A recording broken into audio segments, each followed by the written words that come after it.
La zona afectada por el calor, SAC, es el área donde el material base se altera debido al calor de la soldadura.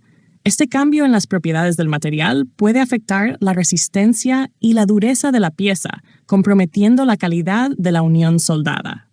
Es importante controlar adecuadamente la temperatura durante el proceso de soldadura para minimizar el tamaño de la SAC. Un control inadecuado puede resultar en distorsión, pérdida de resistencia y posibles fallas en la unión soldada.